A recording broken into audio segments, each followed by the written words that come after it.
It's time to see if pausing our debt payoff has completely thrown us off track. Hi, I'm Bo. Win is not with me today, but we are trying to pay off $68,000 worth of debt and buy a house so we can have some kind of financial stability for us and his 3 kids. And this is our net worth update. I apologize if I seem a little down or slow, or if I'm talking a little funny. I'm getting over strep, and I'm technically over it, but not really. I'm dragging. But we are going to get into this anyway. As you can see, it's a little late. I couldn't get out of bed essentially the whole weekend, and I've been sick since last Thursday night. It's not great. It's not great. But we're gonna go anyway, and yes, this still says February. I'm calling it because it's roughly a month after the last net worth tracker. So it's fine. It's fine. You're not my real mom. I do what I want. And as long as the math works out, we're good. Okay. So let's get right into it. If you didn't know, net worth is essentially what you own minus what you owe. And we're going to start with what we own. So for Wynn's checking, he has currently $12.28 and 14 cents. His savings is $15,373.45. My checking is $13.70 and 32 cents. My savings is $28,544.07.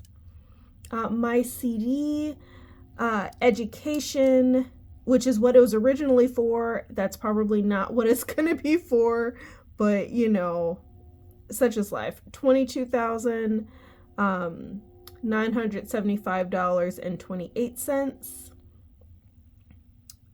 And then clown repellent is my G-Bucks, my dollar bills from the Federal Reserve Bank of Chicago. I don't actually think I've gotten any new ones since last month, but let's see. 1, 2, 3, 4, 5, 6, 7, 8, 9, 10, 11, 12, 13, 14, 15, 16, 17, 18, 19, 20, 21, 22, 24, 25, 26, 27, 28, 29, 30, 31, 32, 33. 33.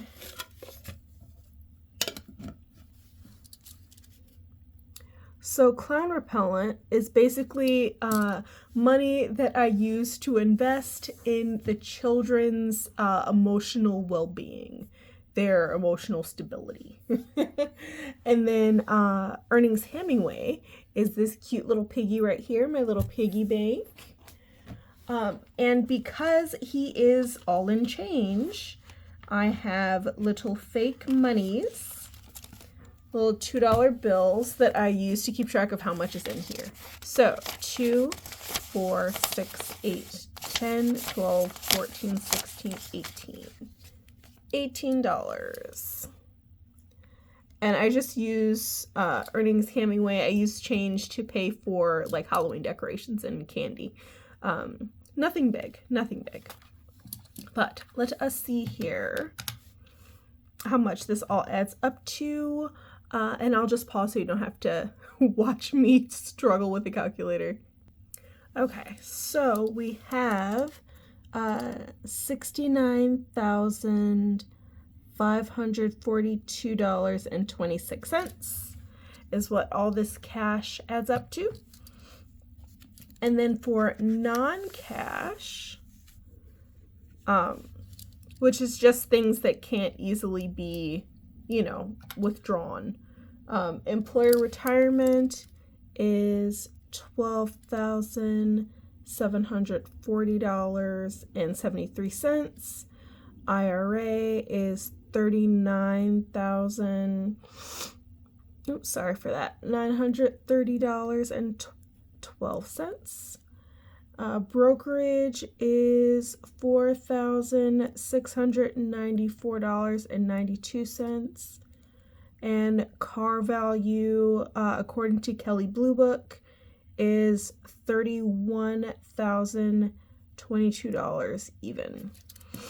Okay, so again, I'll pause so you don't watch me struggling with this calculator. Hold on. Okay, so my non-cash assets add up to $88,387.77. And then we add that to the cash assets, so that's plus $69,542.26. So that's $157,930.03. So $157,930.03. Okay, so that's good. That's good. Relatively okay with that. Now comes an eye-opening part, the liabilities, or what we owe. So, because we have paused paying anything but minimum payments, this is going to be a little, shall we say, unfortunate.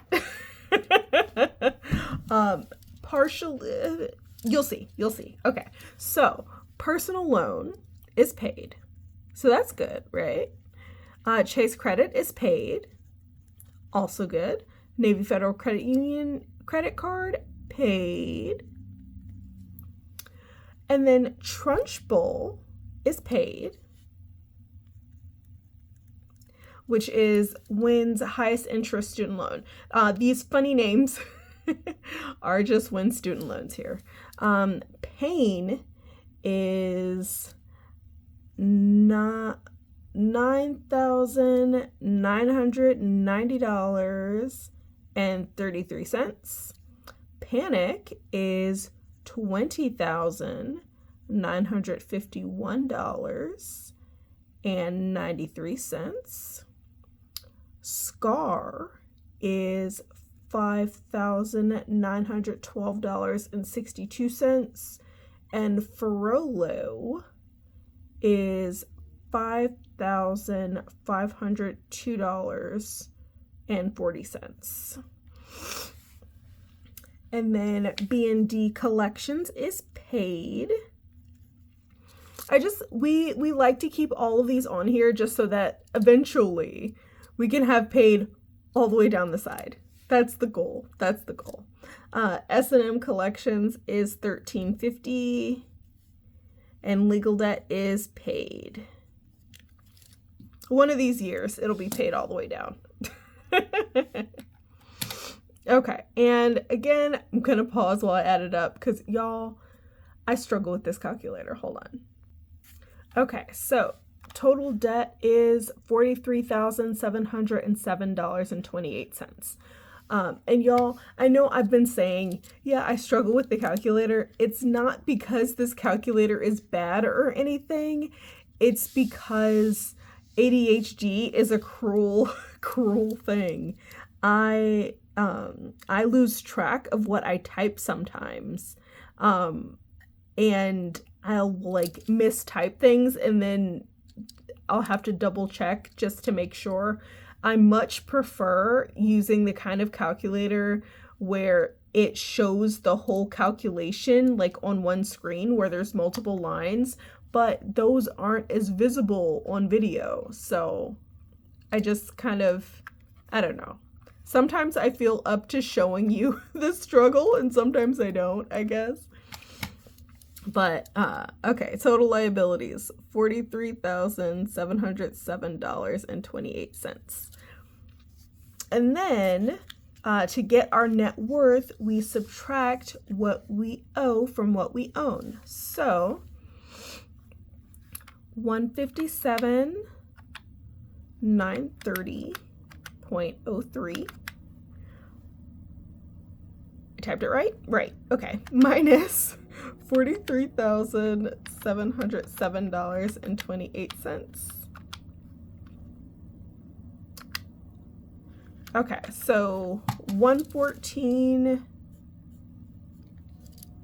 222.75. Okay.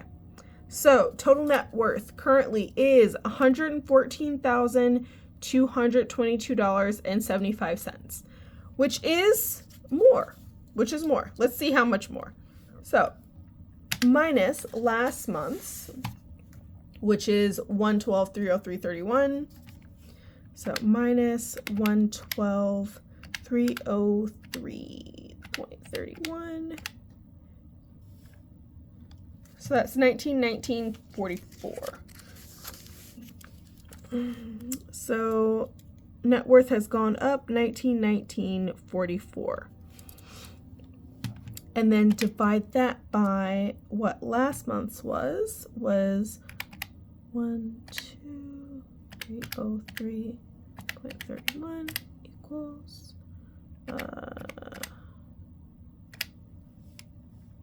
so net worth has gone up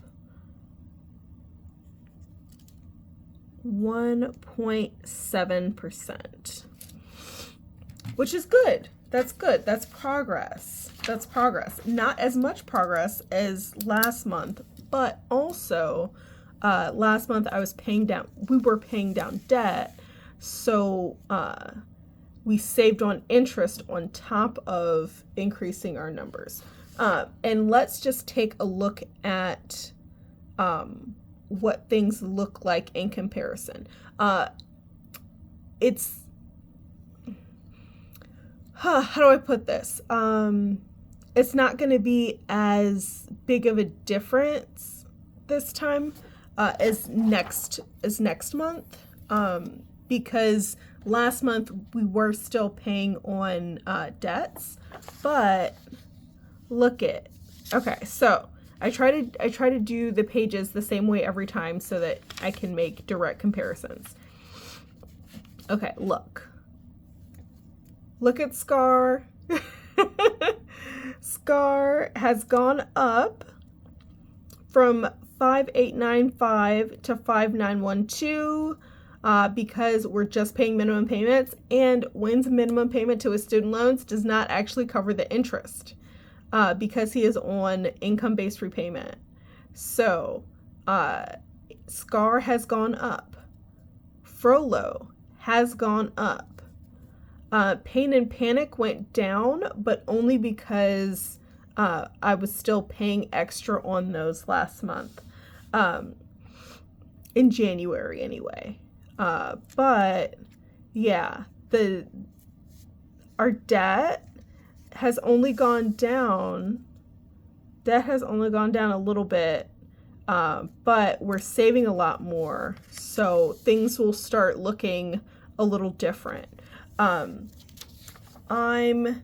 nervous about our current situation, because as I said, we're trying to buy a house. I don't know how that's gonna go because, as you know, if you watch our videos, we don't make a whole lot of money, and we're trying to buy a multifamily home. So it's gonna be quite questionable. It's going to be quite questionable because we don't have a whole lot of money comparatively. This is going to be quite a struggle, and we're going to have to make some big sacrifices. But we are moving in the right direction financially, at least, which feels good. The fact that our net worth went up by $2,000, even though our debt only went down by, like, what was that, $300? Yeah, $400. That feels really good. Our cash, what was it? Yeah, oh, yeah. So this is, again, this side is January, this side's February. So like our assets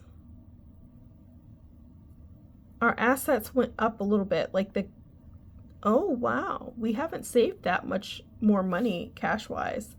Um, but the non-cash has gone up over $1,000, which is good. That's good. But yeah, the we're saving a little more cash. We're gonna work on this a bit. And I feel like things are gonna look real different next month. Hopefully I'll actually get the net worth done at the end of March instead of the beginning of April, but don't quote me, because sometimes we get sick, sometimes we get tired, and as long as the math still gets done, and as long as the budgeting still gets done, it's okay if it's a few days late. It's okay, y'all. It's okay. We don't judge. We listen and we don't judge. Okay. Please let me know in the comments if you do your net worth as well and how yours is doing. I know a lot of people only do theirs like once a year. I feel like if I don't do this every month, then I lose track of how things are going. This makes me feel, I don't know, more accomplished, I guess. It makes me feel like I can tell when things are going in the actual right direction, because I usually think in terms of each individual category of the budget and how that's going rather than how my overall finances are going. So this makes me feel a lot better. I'd prefer to have a lot more money going into buying a house, but I mean, there's no guarantee that I'll be in a better situation next year, so may as well. Let's go for it. And I'm tired of this apartment. But I appreciate you so much for staying as long as you did. I love you, and never forget that you deserve financial stability, and I hope you have a great day on purpose. Bye.